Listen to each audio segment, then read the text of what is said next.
सो hey guys, स्वागत है आपका एक बार फिर से आप ही के यूट्यूब चैनल में। और आज की इस वीडियो में बात करेंगे अभी भारतीय बाजारों को लेकर। आप लोग देखोगे मार्केट में एक भारी भरकम फॉल हमें देखने को मिला। निफ्टी 208 पॉइंट डाउन, ठीक है। सेंसेक्स ये आप लोग देखोगे भी 700 पॉइंट्स के करीब डाउन। निफ्टी बैंक की अगर बात करें 1.5% डाउन हुआ, अभी 750 पॉइंट। आईटी सेक्टर हल्का सा पॉजिटिव रहा है। स्मॉल कैप इंडेक्स 1% के ऊपर में डाउन है और 0.5% के करीब आप लोग देखोगे मिड कैप इंडेक्स। तो यहाँ पर आखिर ऐसा क्या हुआ है जिसकी वजह से निफ्टी फॉल हुआ है? ग्लोबल बाजारों से बिल्कुल पॉजिटिव संकेत अभी। वैसे भी दोपहर में भी आपने देखा होगा अभी जो फ्यूचर्स मार्केट्स थे यूएसए के, डाउ फ्यूचर, नैस्डैक फ्यूचर, वो बिल्कुल पॉजिटिव थे। और इधर से आप लोग देखोगे जो जापान के बाजार है, कोरिया के बाजार, वो भी पॉजिटिव क्लोजिंग लेते नजर आए। फिर हम कहाँ पर कमज़ोर पड़े जिसकी वजह से यहाँ पर हमें दबाव देखने को मिला? तो बेसिकली इसके पीछे दो सबसे बड़े रीजन सामने आए हैं, अभी मेजर रीजन सामने आए हैं इस गिरावट के पीछे।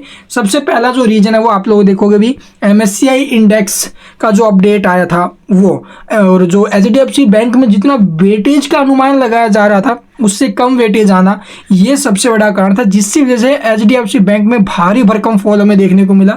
और वो एक कारण था भी निफ्टी के अंदर एक दबाव का। उसके बाद आप लोग देखोगे ये तो हो गया पहला रीजन। दूसरा जो रीजन है, जो सबसे बड़ा रीजन है, वो आप लोग देखोगे भी जो ईरान, इजराइल और आप लोग देखो हमास है, उनके बीच में जो तनाव है वो बहुत ज़्यादा बढ़ चुका है। ठीक है, बहुत ज़्यादा बढ़ चुका है। और ये खबरें मार्केट्स में आ रही है सामने निकलकर कि ईरान के सपोर्ट में चाइना अपना जो है भी वहाँ से रवाना हो चुका है। और दूसरी तरफ आप लोग देखोगे इजराइल के सपोर्ट में अमेरिका रवाना हो चुका है। तो ये खबरें सामने आ रही है भाई कि भाई उन दोनों देशों के पीछे ये दोनों देश जो है भी साथ खड़े हैं। तो ऐसी सिचुएशंस में आप लोग देखोगे भी जो ग्लोबल टेंशन है वो बढ़ जाती है और उसके कारण आप लोग देखोगे एक सप्लाई बन जाती है भी, कहीं मार्केट में कोई बड़ा करेक्शन आ जाए इसलिए टाइम से एग्जिट हो जाए। तो वो एक चेन रिएक्शंस के साथ हमें यहाँ पर सेलिंग देखने को मिली। तो ये हो गए दो सबसे बड़े रीजन। और जो थर्ड सबसे बड़ा रीजन हमें सामने देखने को मिला है भाई, वो था भी देखो सेलिंग तो आनी थी और वो FI वालों ने जो वहाँ पर जो ना भी अपने काम यहाँ पर किए हैं। और उधर आप लोग देखोगे जो अडानी हिडिंबर्ग का मामला है वो थोड़ा सा माहौल गर्मा गर्मी वाला किया था उन्होंने कल के दिन। लेकिन आज फिर आप लोग देखोगे अडानी ग्रुप के शेयरों में तो अच्छा खासा मोमेंटम बना है। तो हिडिंबर्ग क्या बोल रहा है क्या नहीं, उसके घंटा फर्क नहीं पड़ने वाला अब अडानी ग्रुप के शेयरों के ऊपर। आपने देख ही लिया होगा, कल जरूर थोड़ा दबाव में आया था लेकिन आज आप लोग देखोगे बिल्कुल पॉजिटिव।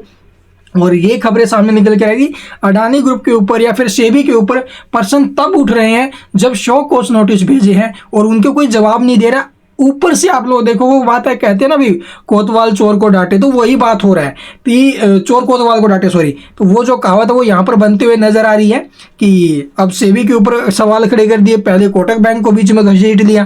तो ये सारी जो है आप लोग फड़फड़ा रहा है वो आगे से। तो देखते भी उसके ऊपर क्या कुछ आते हैं सामने खबरें। कहीं हद तक सेबी भी यहाँ पर प्रशंसन होता है तो वो तो बात की बात है। लेकिन उसके बाद अभी के टाइम अगर मैं डाटा की बात करूँ, FIDI के डाटा यहाँ पर आप लोग देखोगे FII ने यहाँ पर जो फ्रेश बिकवाली की आज के दिन 2107 करोड़ की और वहीं 1239 करोड़ की खरीदारी की गई है DI की तरफ से, डोमेस्टिक जो इन्वेस्टर्स है उनकी तरफ से। तो FI वाले थोड़े से हावी होते हुए नजर आए हैं। तो चलिए अब देख लेते भी मार्केट्स में कहाँ पर क्या सपोर्ट बन सकता है। हाल फिलहाल दुनिया भर के बाजारों से तो बिल्कुल पॉजिटिव संकेत है भाई। आप लोग देखोगे यूरोपीय मार्केट्स हैं बिल्कुल पॉजिटिव अभी के टाइम। US मार्केट है बिल्कुल पॉजिटिव संकेत है। US के मार्केट में आप लोग देखो नैस्डैक तो 0.25% के लिए उछला हुआ है। तो यहाँ से बिल्कुल पॉजिटिव संकेत है। ये क्लोजिंग कहाँ पर ले रहे हैं वो मेन चीज़ रही है भाई, ठीक है। इसके अलावा फ्यूचर्स मार्केट्स की अगर मैं बात करूँ, डाउ फ्यूचर, नैस्डैक फ्यूचर, ये भी बिल्कुल पॉजिटिव हमें एक्शन में दिखाई दे रहे हैं। तो अभी के टाइम यहाँ पर बिल्कुल पॉजिटिविटी हमें देखने को मिल रही है। तो जैसा वैसा मार्केट के अंदर आपको यहाँ पर बने रहना चाहिए। आई थिंक कोई बड़ी टेंशन आती है मार्केट में तो देखो वो खरीदारी के लिहाज से ठीक रहेगी, लेकिन अभी टाइम थोड़ा हल्का रहना ये बहुत ज़्यादा ज़रूरी है मार्केट में।